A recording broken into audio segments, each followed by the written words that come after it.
We're going to stick with this card, and we're going to go preview the co-feature, the co-main event here. That's Callum Walsh versus Fernando Vargas Jr. Now, you just touched on Dana White promoting this fight, Canelo versus Crawford, this card. Well, he's been backing Callum Walsh for some time. A lot of fans might not be that familiar with Callum Walsh. A lot of the fights were on that UFC Fight Pass. But I want you to break down what he is, and also the same being said for Fernando Vargas Jr. We know that's the son of Fernando Vargas Sr. and also the older brother of Emiliano Vargas. Emiliano gets a lot more attention. I think people, at least myself, are more familiar with him and might not be as familiar with Fernando Vargas Jr. Just want to get your breakdown for this fight. What can we expect, Walsh versus Vargas Jr.? Neither one of these guys have been in really deep waters. They're both undefeated. They're both being built up carefully. They haven't been, in any dangerous places really yet. I mean, and that's important. It's important when you finally do get to that place that you have the memory in your banks of knowing that you've been in this area before and you've handled it. They haven't had that experience to get the answers to those questions yet. Walsh's toughest fight was recently. He had, I don't know if it was his last fight or a couple of fights ago, and that was the best opposition I've seen him with. I think they're both still incomplete. They're still works in progress. Vargas, because he didn't have a big amateur background like his father did.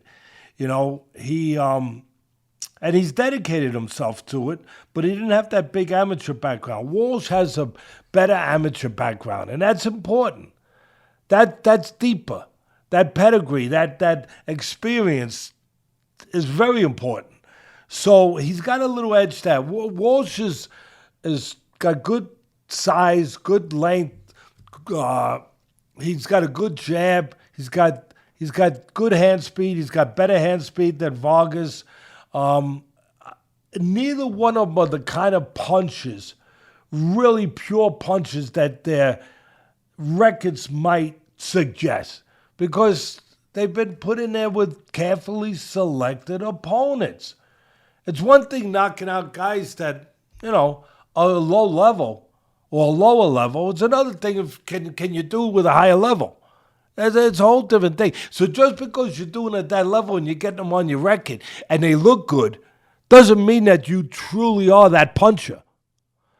And neither one of them are really that puncher. I mean, you don't want to close your eyes and let them hit you, but they're not that puncher. I think Walsh is a guy that, for the most part, he's got a little speed advantage. He'll look to box on the outside.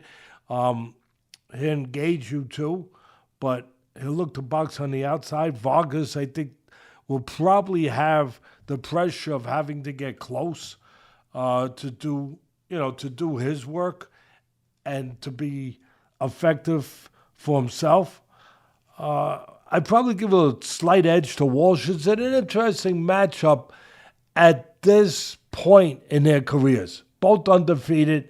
It's an interesting match at this point in their careers because of the amateur background, because of the ability of Walsh, I think, to be use his length on the outside, be a little bit quicker. I probably favor him a little bit. We'll find out, but Vargas will have opportunities. They both will have opportunities because there is still flaws in both their games because, as I said at the beginning, they're both still works in progress.